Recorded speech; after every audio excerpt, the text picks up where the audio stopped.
artinya sumbangan dari Indonesia ke Suriah itu jatuhnya ke tangan teroris. Iya. 5, 4, 3, 2, 1, close the door.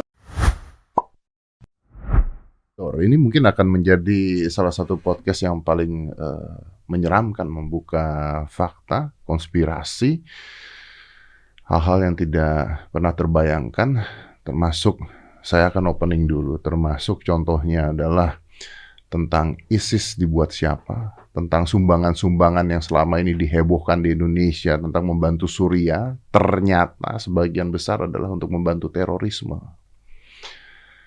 Ini disclaimer, karena di depan saya ada Mbak Tina Sulaiman sebagai ahli pakar geopolitik Timur Tengah. Makasih Mas Dedi udah diundang ke sini. Ini gila loh. Saya baca tulisan Anda dan saya terkaget-kaget dan tidak banyak orang Indonesia yang tahu. Karena bombardir dari yang lain lebih besar dibandingkan bombardir dari kenyataan mungkin ya. Saya bisa mengatakan seperti itu. Saya baca blog Anda tentang ISIS, Suriah, yang katanya Suriah memerangi ISIS, Amerika memerangi ISIS, tapi Amerika malah ngebom pejuang-pejuang Suriah. Saya baca itu. Iya, betul. Itu kejadian di Suriah seperti itu. What the fuck? Jadi ISIS siapa yang buat kalau gitu? Langsung jawab? Iya. Coba saya shock sih sebenarnya gitu. Ya, kalau saya gitu ya, saya cenderung tidak suka membuat sebuah analisis yang berbasis cocok-cocokan atau berbasis kira-kira. Jadi yang bisa saya sampaikan adalah bahwa indikasi di lapangan memang terlihat Amerika Serikat itu bermain di dua kaki. Ya, di satu sisi mereka mengklaim sedang memerangi ISIS di Irak dan di Suriah, mereka mengirimkan pasukan ke sana. Tapi faktanya, misalnya ketika tentara Suriah juga ikut terus berperang untuk mempertahankan negara mereka kan, mempertahankan pemerintahan mereka. Tapi ketika markas atau pusat-pusat kekuatan ISIS itu udah hampir kalah, tiba-tiba dari udara datang pesawat Amerika Serikat membombardir pasukan Suriah, tentara nasional Suriah. Dan kemudian mereka mengakui, maaf itu salah tembak, salah sasaran. Salah sasaran. Iya, tapi masa secanggih itu Amerika Serikat ya, gitu kan? Bisa salah sasaran. Kan seharusnya mereka bombardir ISIS dong, gitu kan? Tapi kenapa malah tentara Suriah yang dibombardir? Itu pertama. Kemudian kalau kita lihat data dari aliran senjata, ISIS itu dapat senjata dari mana, gitu kan? Nah, itu sudah dilakukan penelitian oleh berbagai lembaga riset internasional. Misalnya ada ICR tahun 2017. Nah, itu CIR. Dia itu meneliti berbagai aliran senjata dari berbagai negara sesuai yang diteliti. Nah, waktu itu 2017 mereka meneliti aliran senjata dari Eropa Timur ke Timur Tengah.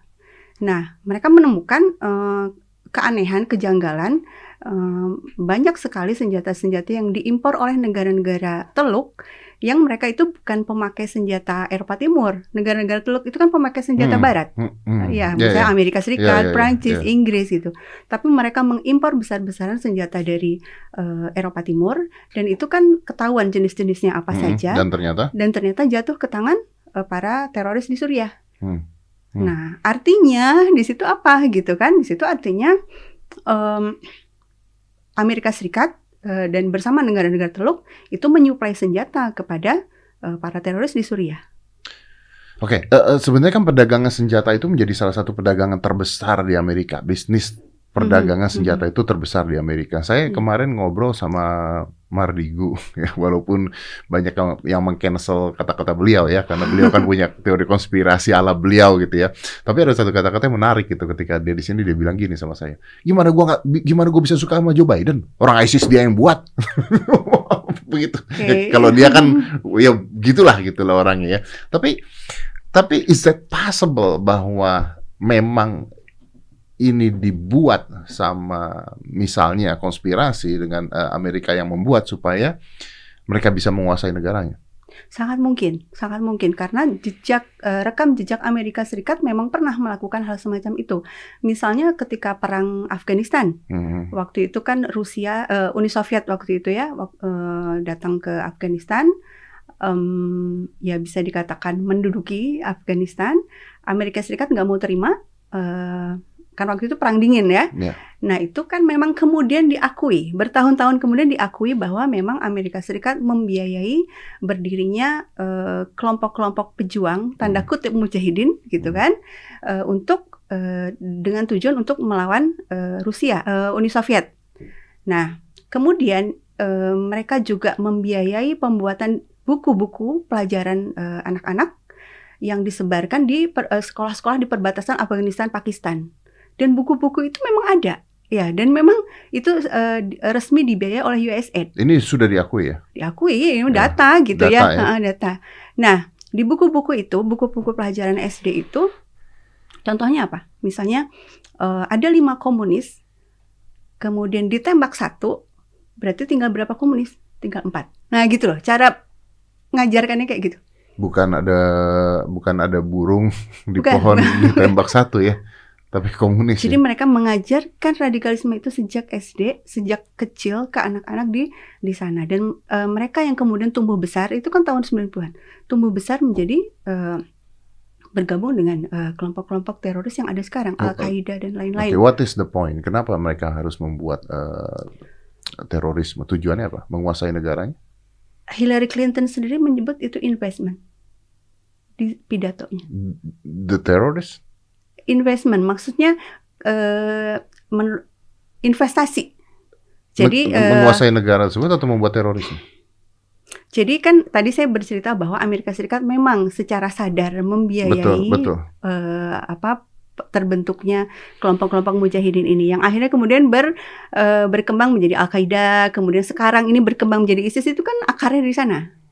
Ya itu sambung menyambung itu. ISIS itu tidak berhenti, tidak muncul sekarang ini, tapi itu muncul sejak dikembangkan atau dilahirkan atau dibentuk atau di training itu sejak masa Afghanistan, perang Afghanistan. Nah, Amerika Serikat mengeluarkan dana jutaan dolar untuk itu sebagai investment. Waktu itu tujuannya adalah untuk menggulingkan Uni Soviet, dan Uni Soviet nggak lama setelah itu kan bubar. Oke? Jadi memang tujuan Amerika Serikat adalah untuk kekuasaan, untuk power, untuk mengalahkan musuh-musuhnya dan untuk menguasai sumber daya alam di tempat-tempat yang ingin mereka kuasai. Kalau musuh-musuhnya saya bisa mengerti karena Uni Soviet salah satu musuhnya. Tapi kalau kita bicaranya Irak, kita bicaranya Suriah, sebenarnya bukan musuh dong. Kata siapa? Buktinya Saddam Hussein digulingkan. Kenapa Saddam Hussein digulingkan? Kenapa jadi musuh, orang tidak saling mengganggu? Justru itulah yang bahkan dikritik oleh para pengamat atau para pemikir hubungan internasional di dalam negeri Amerika Serikat sendiri. Kenapa Amerika Serikat harus mengirim pasukan ke Irak dan Suriah? Kenapa Amerika Serikat harus mengeluarkan dana sangat besar untuk menggulingkan Saddam Hussein? Kenapa? Yang mana sampai detik ini tidak terbukti ada senjata biologi, nuklir, whatever yang dicap waktu itu ada kan sebenarnya kan? Nggak ketemu kan sampai sekarang ini kan? Ya karena dan ini yang menyatakan Profesor Gilpin ya, dia ahli hubungan Timur Tengah, jadi profesor, bukan Timur Tengah, hubungan internasional. Jadi memang jadi ini bukan teori konspirasi. Bukan teori konspirasi. Jadi kebijakan luar negeri Amerika Serikat itu memang diatur atau didominasi oleh 3 kelompok besar. Ultranasionalis, kemudian kelompok neokonservatif, dan satu lagi kelompok Kristen evangelis. Nah, mereka ini 3 ini punya kesamaan. 1, ingin menguasai sumber daya minyak dan gas di Timur Tengah. Kemudian untuk memperkuat dominasi Amerika Serikat, jadi ada ideologi apa ya istilahnya, keinginan untuk berkuasa gitu. Dan yang satu lagi untuk melindungi Israel. Nah, Saddam Hussein itu dia menghentikan pasokan minyaknya ke Israel. Oke, waktu itu kemudian dari Kirkuk ke Haifa kalau nggak salah di Israel. Kemudian Saddam Hussein juga memang waktu itu masa berlakunya sudah habis.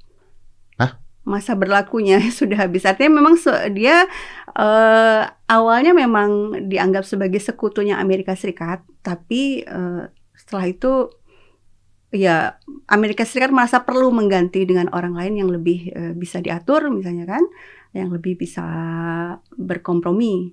Akhirnya digulingkanlah Saddam Hussein 2003, dan setelah itu kan yang terjadi adalah bisnis besar-besaran di di Irak ya, kontrak senjata besar-besaran, kontrak private military itu yang misalnya kayak apa ya, yang terkenal banget tuh Blackwater, ya itu kan dapat kontraknya jutaan dolar seperti itu. Kenapa kok sampai sekarang nggak keluar? Padahal kan senjata pembunuh massal sudah nggak ada. Dan bahkan nggak ada gitu ya. Yang katanya ada. Bentar. Tunggu sebentar. Anda mengatakan bahwa ini bukan teori konspirasi kan? Bukan. Kan ada datanya sih. Ya ini bukan teori konspirasi karena ini memang udah konspirasi. Iya betul ya. Bukan teori lagi karena memang ini adalah sebuah konspirasi untuk menggulingkan sebuah negara, untuk mengambil sesuatu begitu kan menurut Anda. Karena gini. Saya dengar ini jadi berpikir, tadi kan Anda mengatakan bahwa ini terjadi salah satunya karena Irak menyetop suplai pada Israel. Gitu. Sedangkan Indonesia ini kan kemarin diminta untuk menandatangani apa ya namanya ya? membuka hubungan diplomatik dengan Israel, betul kan? Ya, pihak Israel sangat berkepentingan untuk itu. Ya. Artinya kalau kita tidak mau, bahaya juga dong kita. Pasti ada tekanan besar memang. Iya kan? Logika berpikir saya yang bodoh ini begitu gitu, bener kan? Ada tekanan besar. Cuma memang kasusnya itu berbeda antara Timur Tengah sama Indonesia gitu. Timur Tengah itu misalnya Irak itu kan udah benar-benar deket ya dengan Israel gitu kan. Jadi itu dianggap ancaman langsung buat Israel. Begitu juga Suriah, Bashar Assad itu juga kaitannya seperti itu. Ya, kalau kita mungkin bisa diusahakan dengan hal-hal diplomatik, tekanan ekonomi masih bisa diusahakan dengan seperti itu. Gitu. Tapi saya juga, tapi apakah mungkin bahwa gini, saya juga, saya jadi mumbling ini ketika berpikirnya langsung ada 4-5 topik di kepala saya. Suriah terjadi bencana perang, lalu mengumpulkan dana.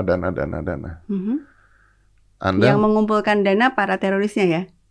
Nah, ya. Gimana ngomongnya saya? Anda mengatakan bahwa foto-foto perang di Suriah tersebut yang akhirnya menggalang dana, termasuk di Indonesia, betul? Memberikan sumbangan pada Suriah. Itu sebenarnya menggalang dana adalah terorisnya. Yang menggalang dana tentu lembaga donasi ya, dan mereka tidak mengatakan itu untuk teroris. Tapi rekam jejaknya, kemudian foto-foto yang beredar dan video-video yang beredar itu bisa kita deteksi bahwa sumbangan dari kita, dari bangsa Indonesia ini jatuh ke tangan teroris gitu loh. Sumbangan dari Indonesia jatuh ke tangan teroris. Ada videonya tersebar. Misalnya gini, Aleppo 2016 itu kan akhirnya berhasil. Aleppo itu sebuah kota di Suriah, kota kedua terbesar di Suriah, dan itu kota yang indah banget gitu kan, pusat destinasi turis, salah satu pusat destinasi turis di Timur Tengah. Itu selama 4 tahun dikuasai oleh teroris. Memang bukan ISIS, tapi sama saja. Jadi makanya saya bilang banyak orang bingung teroris itu ISIS, Al-Nusra, Jais al-Islam dan lain. Saya bilang jangan bingung soal nama, lihat aja ideologi dan cara-cara mereka sama aja gitu ya. Iya, cuman beda benderanya doang gitu kan. Iya, betul sekali. Nah, jadi Aleppo itu 4 tahun dikuasai oleh kelompok-kelompok teroris ini, dan mereka mengaku jihad ya, mereka menyebut diri jihadis gitu kan. Nah, kemudian 2016 akhirnya berhasil diambil alih oleh tentara pemerintah bekerja sama dengan Rusia. Rusia membombardir dari udara, tentara Suriah perang di darat. Nah, kemudian daerah-daerah yang tadinya dikuasai oleh teroris ini kan akhirnya bisa didatangi oleh wartawan. Nah, salah satunya adalah Euronews. Euronews datang ke sebuah daerah, dan kemudian di sana ada sebuah bekas sekolah, tadinya sekolah, kemudian diambil alih oleh Jais al-Islam, salah satu kelompok teroris di sana, dijadikan gudang makanan. Nah, rakyat Aleppo yang kelaparan selama ini kemudian datang beramai-ramai menyerbu gudang makanan itu, diambilinlah itu makanan-makanan. Mereka diwawancari oleh Euronews, iya kami selama ini kelaparan, orang-orang teroris ini mengumpulkan makanan di sini untuk mereka sendiri, dan di antara dus yang dibawa itu tertulis Indonesia. Dusnya dus Indonesia. Dus makanan itu dus Indonesia. Salah satu di antaranya ya. Dan itu jelas jadi Euronews Channel itu tidak secara sengaja mau mendeteksi bahwa ada Indonesia di sana. Mereka yang melakukan reportase seperti biasa ya. Kemudian jadi artinya sumbangan dari Indonesia ke Suriah itu jatuhnya ke tangan teroris. Iya. Sebagian yang kita ketahui ya ada. Itu satu loh. Mau diceritain yang lain lagi? Itu satu dari satu organisasi lembaga donasi nih. Ada lagi yang lain, misalnya ada sebuah lembaga donasi, Misi Medis Suriah misalnya kan. Kemudian mereka kan laporan tuh. Kenapa kau harus melaporkan? Karena ya supaya lebih banyak lagi kan ngumpulkan sumbangan. Jadi mereka, kami udah menyampaikan sumbangan Anda ke Suriah. Dan difoto ya, difoto taruh di Facebook. Ketika berfoto mereka memegang bendera Free Syrian Army. Ya, artinya sumbangan itu diberikan ke Free Syrian Army kan? Free Syrian Army itu siapa? Ya sama aja, mereka juga teroris juga. Dan di lapangan ketika berperang, Free Syrian Army, ISIS, Jais al-Islam, Jabhat al-Nusra itu kenapa kita tidak bisa tahu itu? Kenapa pemerintah kita tidak bisa tahu itu? Kenapa tidak di stop itu kalau memang apa yang Anda katakan benar?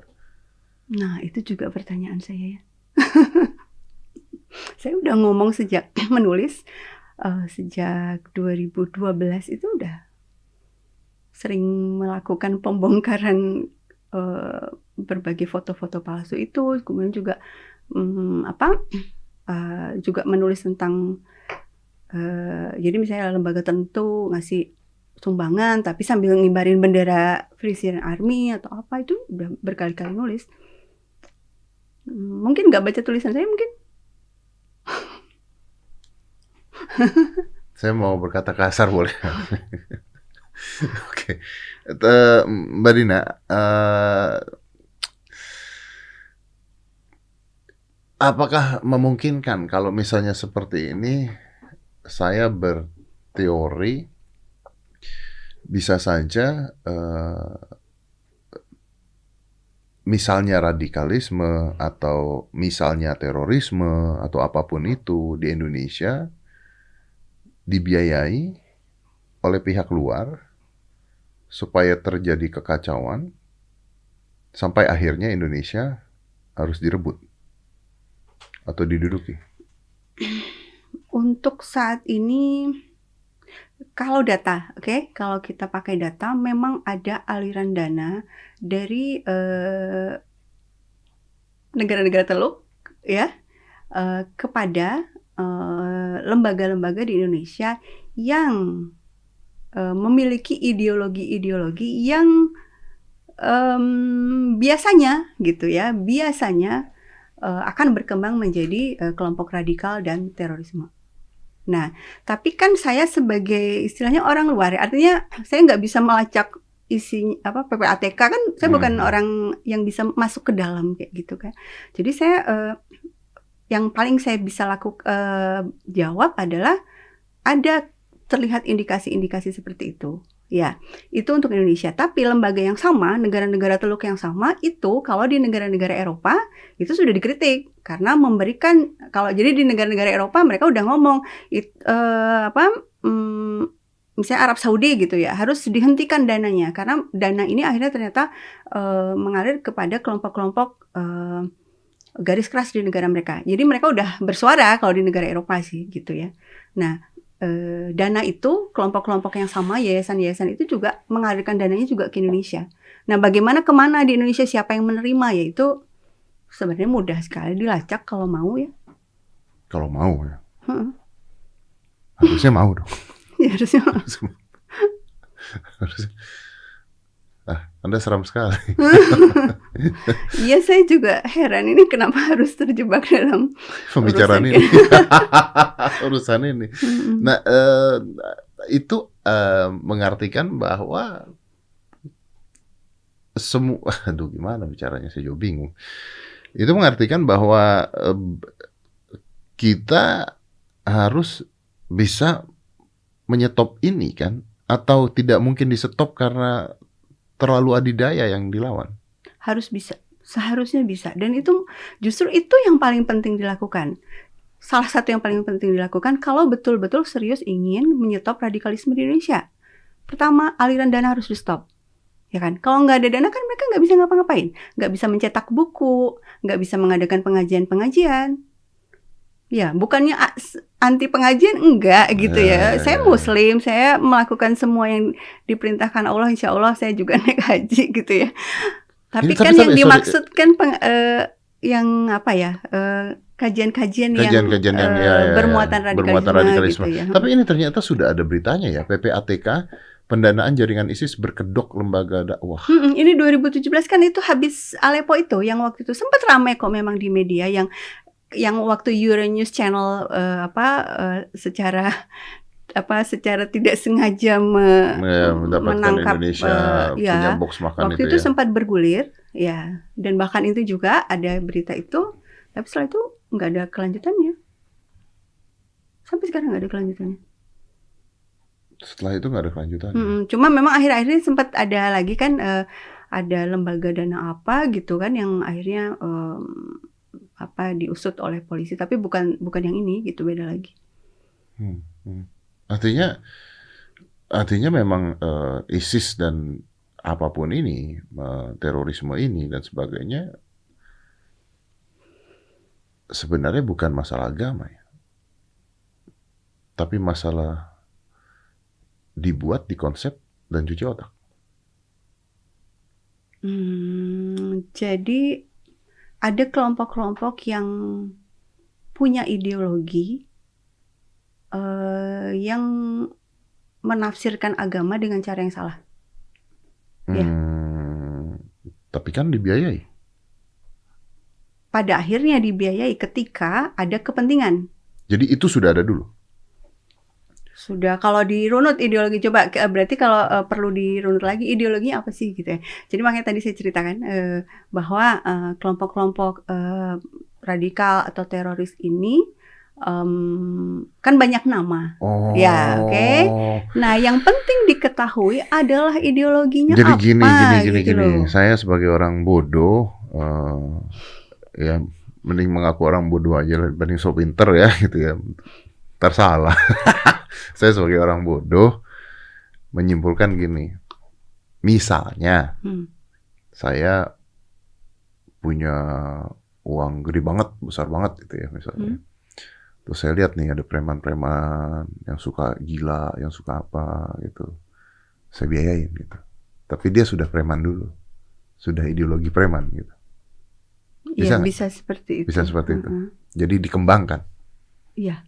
Disenjatai. Ya, bisa seperti itu, iya. Kalau ada kepentingan ya. Kalau ada kepentingan. Nah, masalahnya gini,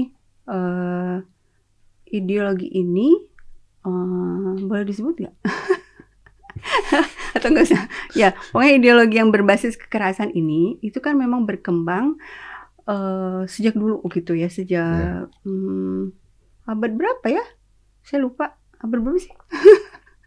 Jadi di Jazirah Arab waktu itu, berkembang. Nah, kemudian jadi sebenarnya itu dari seseorang yang mengaku punya ilmu agama, tapi dia menafsirkan sendiri, ya. Dan penafsiran itu ditentang oleh agamawan lain. Nah, kemudian dia berkolusi lah atau bekerja sama dengan politisi zaman dulu berarti ya, kalau kita menyebutnya politisi lah, untuk kemudian kedua kekuatan ini menggunakan agama dan kekuatan politik ya zaman dulu ya kabilah-kabilah gitu kan. Kemudian memerangi kabilah-kabilah lainnya, merebut daerah dan seterusnya.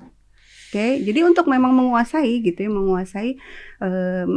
wilayah di Jazirah Arabia dengan persenjataan, perang, karena kan doktrinnya begitu. Kalau seseorang itu berbeda, jadi saya pakai istilah takfirisme deh, ya, Jadi dia menyempitkan pemahaman agama atau ajaran agama itu pada perilaku tertentu saja gitu loh. Jadi kalau tidak A, oh kamu kafir. Kalau tidak B, oh kamu kafir gitu loh. Dengan mudah, pokoknya perilaku yang dianggap benar itu yang ini saja, berdasarkan keinginan kehendak dia saja atau penafsiran dia saja, yang selainnya kafir. Nah, yang kafir ini boleh disingkirkan atau dibunuh gitu kan.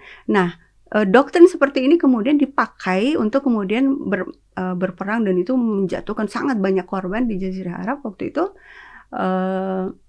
Dengan ini ya karena dia kafir, ya emang dibunuh gitulah istilahnya ya. Dan akhirnya terciptalah sebuah wilayah kekuasaan yang besar. Nah, kemudian ideologi itu menyebar kemana-mana, termasuk ke Indonesia gitu. Ideologi takfirisme ini.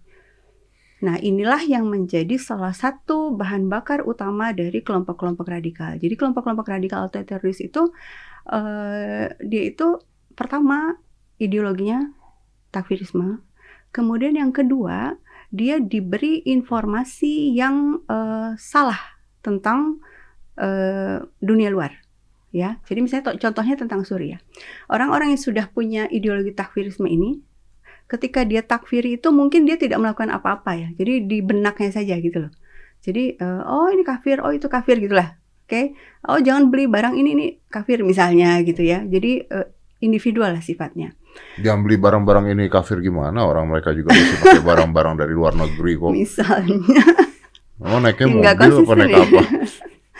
Jadi handphonenya apa? Nah, kemudian mereka ketika diperlukan, mereka diberi input informasi yang salah. Misalnya tentang Suriah tadi.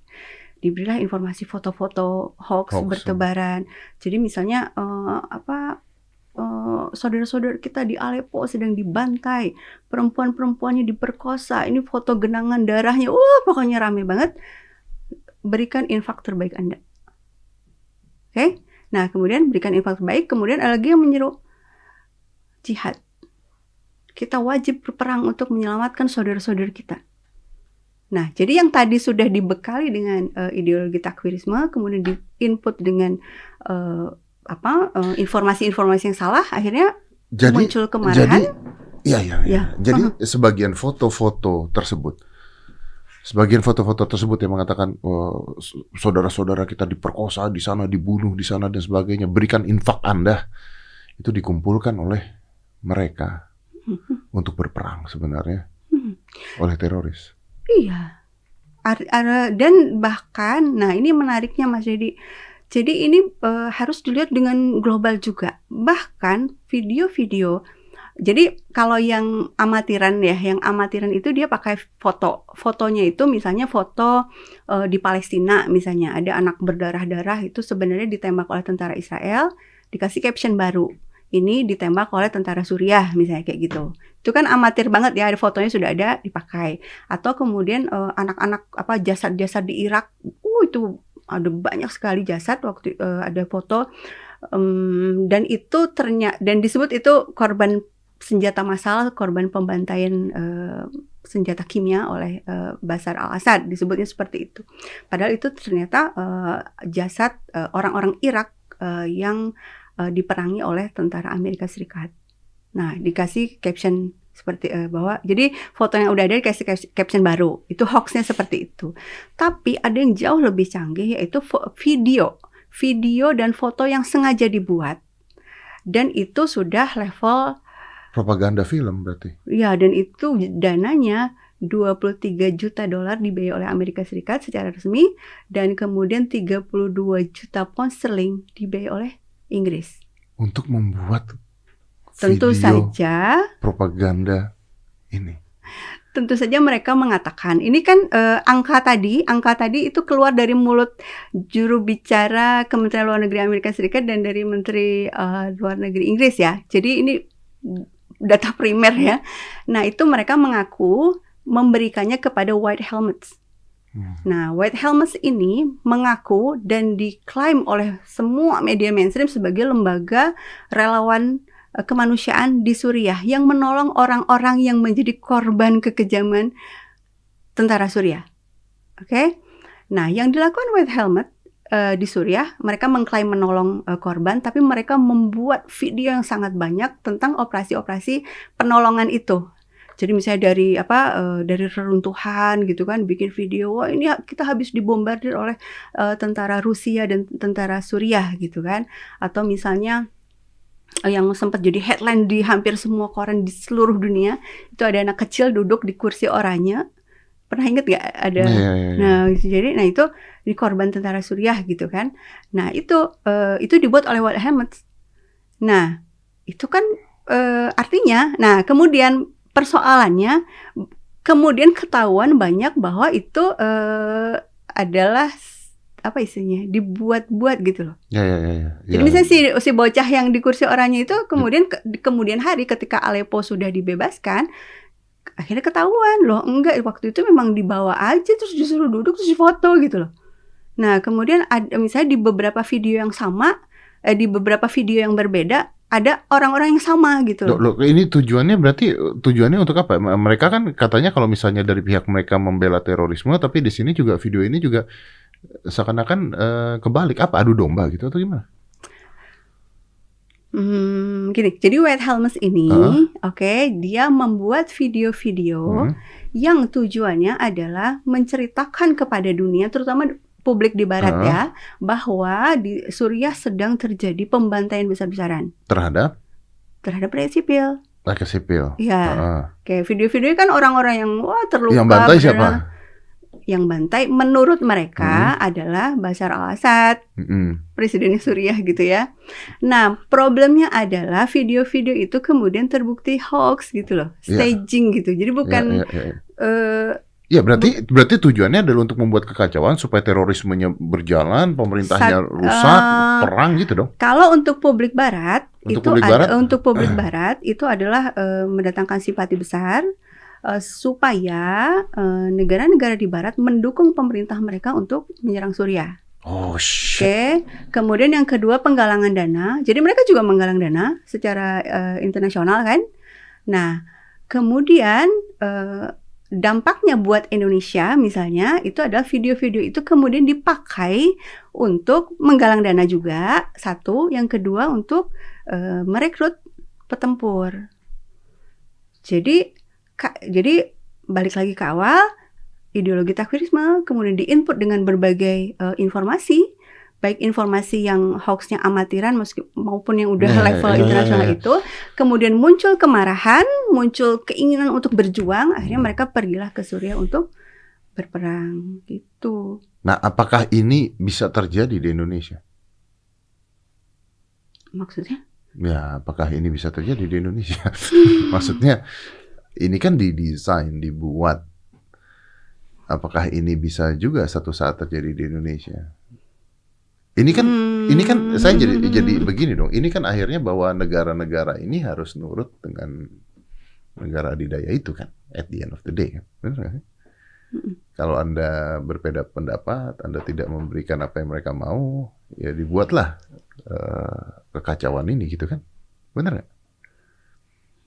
Artinya kalau misalnya negara kita yang kecil ini gitu, walaupun kaya, tapi kan kita nggak punya nuklir nih. Kalau kita tidak mengikuti misalnya apa yang mereka mau, bisa aja negara kita diporak-porandakan dengan konsep yang sama. Mungkin apa saya bodoh aja, saya nggak ngerti. Mungkin ya. Tapi buat kita hari ini mungkin terasa jauh ya. Masih jauh. Terasa jauh. Terasa jauh apa jauh nih? Tunggu dulu. Ini hal yang berbeda. Jadi gini loh. Jadi saya sering ngobrol, nggak mungkin lah Indonesia kayak Suriah. Orang Indonesia tuh baik-baik kok. Nggak mungkin ada yang angkat senjata kemudian menghancurkan negerinya sendiri. Banyak yang kayak gitu. Padahal Suriah itu negara yang sangat sekuler. Ya ampun, maksudnya saya juga pernah ke Suriah. Itu nggak kebayang gitu ada akan terjadi seperti itu. Tapi kok bisa gitu akhirnya terjadi kayak gitu kan? Loh, artinya Indonesia bisa aja kayak membalikan telapak tangan tiba-tiba gitu atau gimana? Kalau Anda gini, Anda sebagai pakar Mbak Dina, Anda sebagai pakar geopolitik, pakar hubungan internasional, dan Anda juga pernah diundang juga sama pemerintah juga, sama macam-macam lah ya. Blog Anda juga luar biasa gitu. Menurut Anda, apakah mungkin Indonesia dalam sekejap seperti membalikan telapak tangan tiba-tiba duet diporak-porandakan? Sulit menjawab ya Mas. Jadi saya sulit menjawab. Okay. Tapi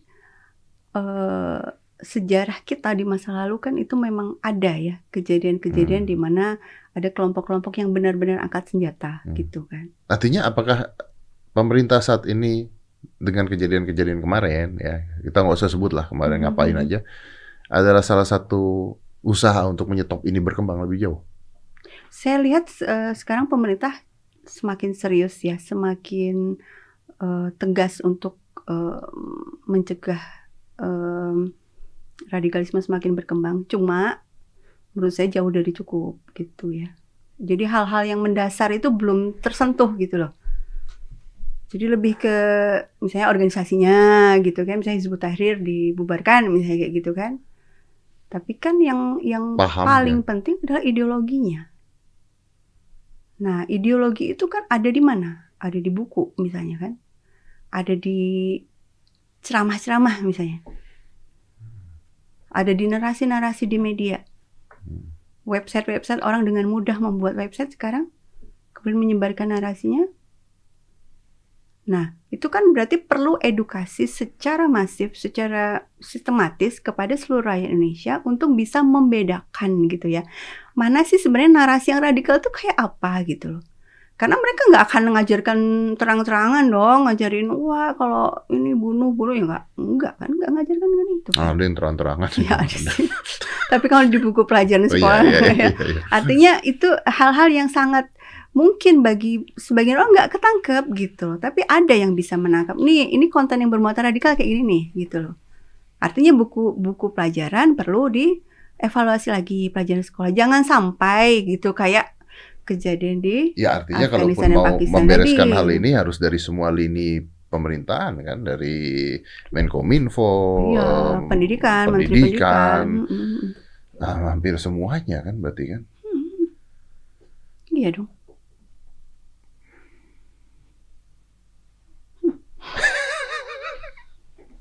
Tugas berat memang. Saya nggak senang ketemu Anda. Tiba-tiba membuat saya menjadi pusing.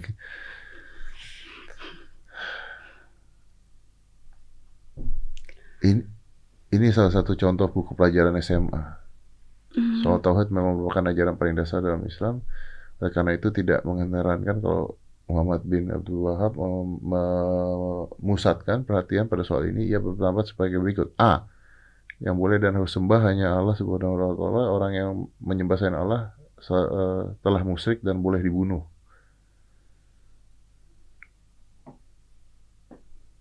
Iya, ini sempat heboh.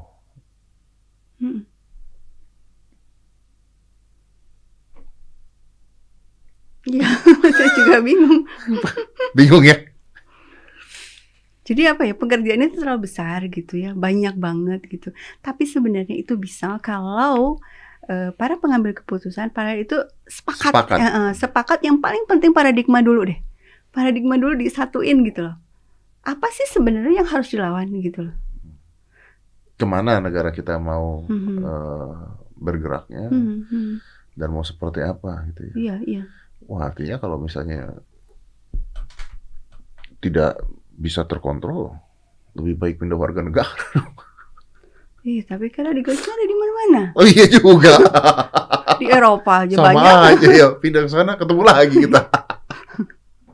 Ya tapi intinya kalau misalnya ini mungkin saja generasi saya tidak mengalami, tapi cucu saya bisa mengalami gitu, anak saya bisa mengalami. Kalau kita tidak melakukan apapun gitu ya. Jadi kadang orang tidak melakukan apapun karena tidak aware gitu. Enggak, aku baik-baik aja. Misalnya temennya, dia kan anggota organisasi X misalnya gitu ya. Enggak, dia baik-baik aja kok gitu loh. Jadi nggak bisa tidak tahu apa sih sebenarnya yang jadi masalah gitu. Kita nggak benci sama orangnya gitu kan. Tapi yang kita permasalahkan adalah jangan sampai ideologi takfirisme, ideologi kekerasan itu menyebar luas ke anak-anak gitu kan. Karena mereka nanti yang jadi pewaris negeri ini kan gitu. Aduh, Madina. Oke. Baiklah. Ya nggak apa-apa lah. Mudah-mudahan ini karena memang kita tahu bahwa toa dari terorisme dan sebagainya itu, saya tidak mengatakan ormas-ormas tertentu ya. Kita bicaranya terorisme ya di sini ya. Dari luar negeri, di Indonesia dan sebagainya itu besar sekali gitu ya. Dan justru toa-toa seperti itu yang tadi atau Anda itu jadi tertutup gitu menurut saya. Karena sosial media tuh sekarang kan orang tuh kan suka attraction gitu. Kesedihan. Tadi kan saya bicara juga di luar. Orang tuh suka nonton kesedihan, nonton apa gitu ya. Jadi kalau kita ada gambar wah korban-korban ini, wah gitu kan langsung lupa gitu. Itu hanya dalam sebentar tuh udah 11 miliar udah berduit. Hanya dengan berbekal gambar. Iya. Padahal harusnya untuk satu isu ya, baru satu save ini gitu ya. Iya, betul. Padahal selama bertahun-tahun kan save ini, save itu banyak banget. Oke, Mbak Dina, baik. Terima kasih. Saya nggak mau ngobrol sama Anda lagi karena Anda membuat saya pusing. Iya, ngobrolnya yang lain lagi, misalnya makanan. Iya, benar-benar. Oh ini apa kebab Iran. Tapi mudah-mudahan ini membuka banyak mata, banyak telinga juga bahwa dude, gini karena saya di sini harus mengatakan bahwa dude, saya tidak mengatakan mana yang benar mana yang tidak, tapi dude, lihat ini ada pengetahuan baru loh di sini. Anda harus nggak boleh berpikirnya satu titik saja, satu sudut aja loh ini. Ini ada kemungkinan baru yang mungkin terjadi, bisa terjadi atau sudah terjadi. Iya kan? Jadi kalau Anda diam saja, cuma lihatnya satu sudut mata kuda aja ya, Anda nggak ngerti apa-apa. Nanti tiba-tiba, tidak ada Indonesia lagi. Iya, betul sekali. Mbak Dina, terima kasih ya. Terima kasih. Udah saya kaget Anda datang dari Bandung ternyata. Tapi nggak apa-apa lah untuk Indonesia. Demi Mas Deddy Corbuzier dan demi Indonesia. Demi Indonesia. Jangan demi sayanya lah, demi Indonesianya aja lah kalau gitu lah. Nggak, soalnya aku kan fans juga. Makasih. Makasih. Saya kayaknya nanti mau ke Bandung. Nanti kalau saya ke Bandung saya kontak ya. Oke, dengan senang hati. Ntar makan terus jangan ngobrol ini. Jangan ngobrol ini. Saya ambil makan sambil mikir teroris kan pusing nanti saya. 5, 4, 3, 2, 1, close the door.